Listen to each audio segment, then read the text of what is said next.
Assalamualaikum warahmatullahi wabarakatuh. Waalaikumsalam warahmatullahi wabarakatuh. Alhamdulillah, wassalatu wassalamu ala rasulillah Sayyidina Muhammad ibn Abdillah wa alihi wa sahbihi wa man wala. Wa la hawla wa la quwwata illa billah. Amma ba'd. Alhamdulillah, para jemaah yang dimuliakan Allah Subhanahu wa taala, puji syukur kepada Allah atas anugerah limpahan nikmat yang senantiasa Allah berikan kepada kita, sehingga di malam-malam Ramadan, termasuk malam ini, Allah Subhanahu wa taala masih mengizinkan, memperkenankan kita untuk sama-sama memaksimalkan ibadah di bulan suci Ramadan. Semoga apa yang telah kita kerjakan, baik dengan baca Al-Qur'annya, sedekahnya, salat malamnya, kemudian juga dengan puasanya, semoga semuanya diterima oleh Allah Subhanahu wa taala, menjadi sebab wasilah kita diridhoi oleh Allah Subhanahu wa taala. Amin ya rabbal alamin. Para jemaah yang dimuliakan Allah, kebahagiaan bagi orang beriman itu bukan kebahagiaan dunia.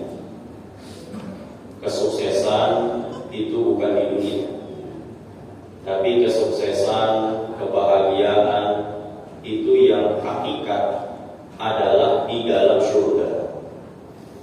Maka orang-orang beriman hidup di dunia itu adalah persiapan bekal untuk menempuh perjalanan yang begitu jauh setelah datangnya kematian sampai masuk ke dalam surga.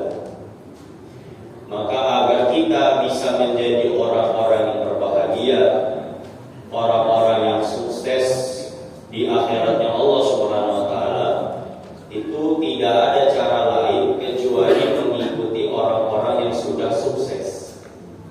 Kalau kita berbicara siapa mereka yang sudah sukses tentang urusan mereka, tentang urusan akhirat mereka, maka tentu yang paling utama adalah Rasulullah.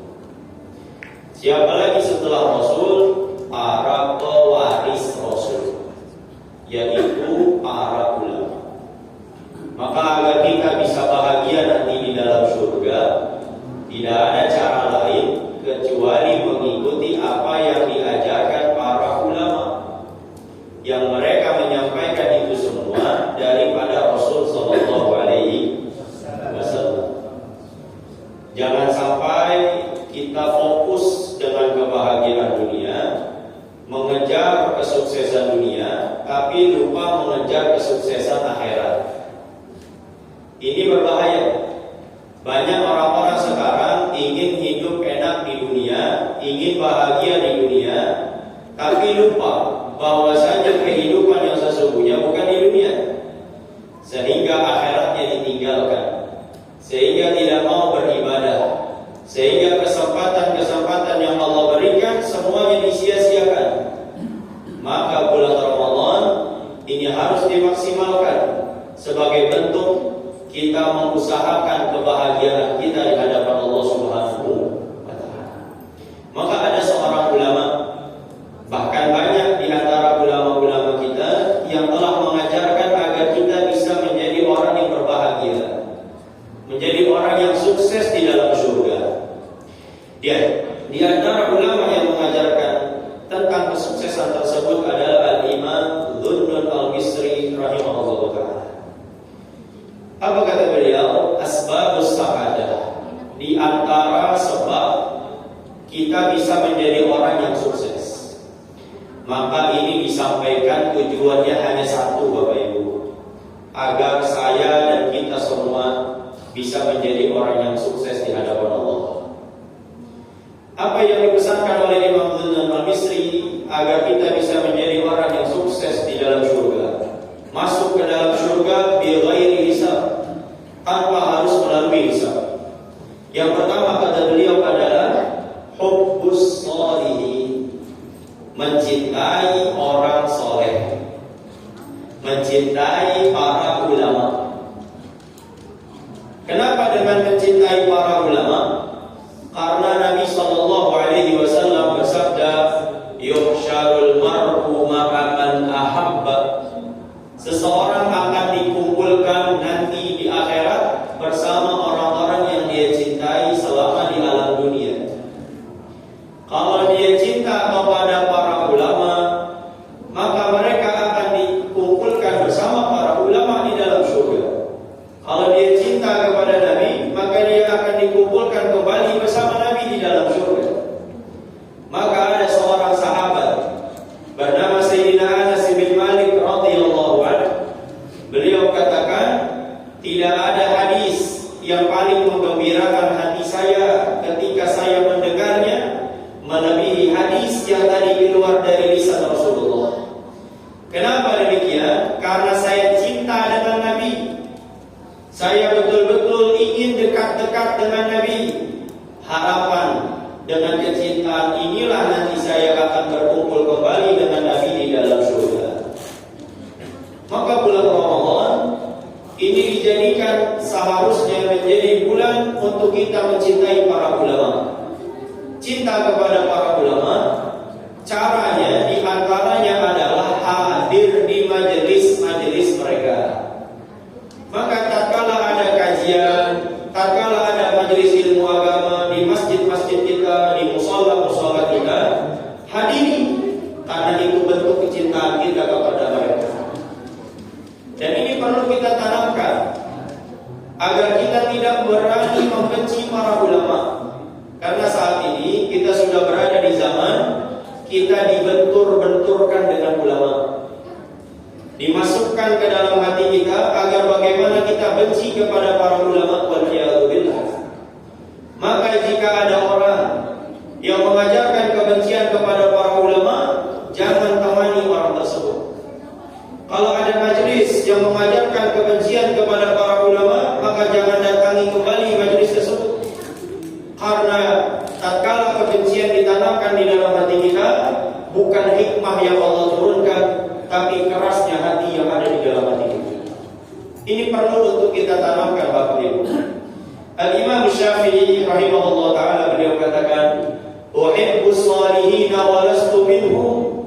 Saya, kata Imam Syafi'i, cinta sama orang soleh itu cinta, sama ulama itu cinta, walaupun saya bukan dari golongan mereka. Itu kata Imam Syafi'i.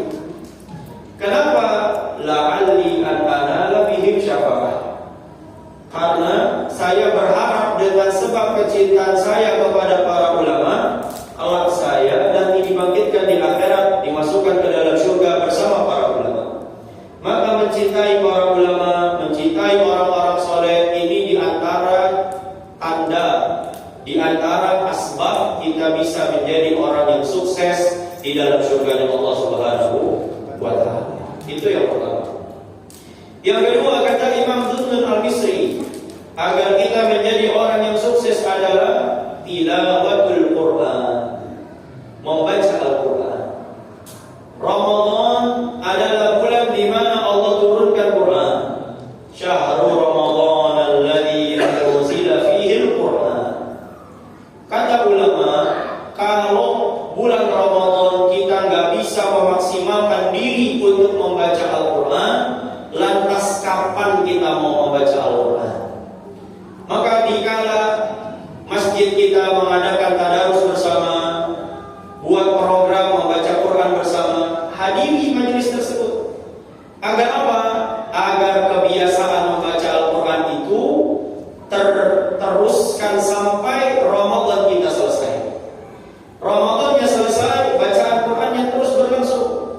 Karena banyak di antara kita orang-orang yang malas membaca Al-Quran. Mungkin di antaranya kita. Maka Ramadan ini harusnya menjadi perubahan. Yang mungkin dulunya kita malas membaca Al-Quran, di bulan Ramadan kita awali bulan Ramadan sampai akhir Ramadan dengan membaca Al-Quran, dengan harapan kebiasaan baik tersebut itu terus berlangsung walaupun Ramadannya sudah selesai. Nabi sallallahu alaihi wasallam bersabda, "Iqra'ul Qur'ana fa innahu ya'ti yaumal qiyamati syafi'an li ashabihi." Nabi bilang, bacalah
kurangnya, kurang ilmunya, kurang ibadahnya, kurang semuanya.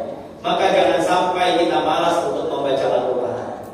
Maka bacalah Al-Quran agar kita menjadi orang yang sukses nanti di hadapan Allah Subhanahu wa Ta'ala. Itu yang kedua. Yang terakhir, yang dikatakan oleh Imam Tudun Al-Misri, walaupun banyak lagi sebab wasilah agar kita menjadi orang yang berbahagia, tapi cukup 3 poin ini sedikit agar bisa kita amalkan dan menjadi ilmu yang bermanfaat buat kita semua. Yang ketiga, kata Imam Tudun Al-Misri adalah sahrul lail, bangun malam. Kita beruntung Bapak Ibu ya, berkah Ramadan yang sebelumnya gak pernah sholat 11 rakaat setiap malam, tapi di bulan Ramadan sholat 11 rakaat. Yang mungkin sebelum Ramadan gak pernah sholat tahajud, berkah Ramadan jadi tahajud. Yang mungkin sebelum Ramadan gak pernah subuh berjamaah, tapi berkah Ramadan jadi sholat subuh berjamaah. Bangun malam itu asbab kebahagiaan. Kenapa demikian? Karena Nabi SAW di dalam hadis Qudsi bilang, Innallaha yanzilu ila sama'id dunya. Allah menurunkan rahmat tiap malam ke langit dunia. Wa yunadi, Allah panggil kita setiap malam. Cuma sayangnya kita gak dengar. Apa kata Nabi? Seruan Allah SWT kepada hamba-hambanya. Yang pertama, hal min ta'ib fa'atu wa ilaihi. Yang mau taubat, saya terima taubat. Itu kata Nabi. Seruan Allah kepada hamba-hambanya. Hal min mustaghfir fa'aghfirullah. Yang mau minta ampun, saya ampuni dosa-dosanya. Maka waktu malam itu adalah waktu yang paling tepat untuk membersihkan diri kita daripada dosa-dosa. Waktu yang paling tepat untuk kita bertobat kepada Allah Subhanahu wa Ta'ala. Kemudian yang ketiga, seruan Allah kepada hamba-Nya setiap malam, hal min sahibi hajatin fa'aqdiyah. Yang punya hajat, saya kabulkan hajat. Bapak Ibu punya hajat apa? Bangun malam, doa kepada Allah, sujud di hadapannya, pasti Allah kasih. Ini waktu-waktu yang jarang disadari. Banyak orang yang habis sahur dia tidur lagi, padahal itu waktu mustajab. Maka pesan saya, habis sahur jangan tidur lagi. Gunakan waktu sahur kita dengan sebaik-baiknya, karena waktu sahur itu di antara waktu yang mustajab. Kalau bulan Ramadan banyak keutamaan di waktu malam. Ada yang disebut dengan waktu sahur, ada yang disebut dengan waktu malam untuk kita bermunajat kepada Allah Subhanahu wa Ta'ala. Itu semua terkumpul di bulan Ramadan. Maka bulan Ramadan bisa menjadi sebab perubahan dalam hidup kita dan juga keberhasilan akhirat kita. Gunakan waktu-waktu di bulan Ramadan dengan sebaik-baiknya. Yang pertama, cintai orang saleh. Yang kedua, perbanyak baca Quran. Yang ketiga, gunakan waktu malam untuk bermunajat kepada Allah Subhanahu wa Ta'ala.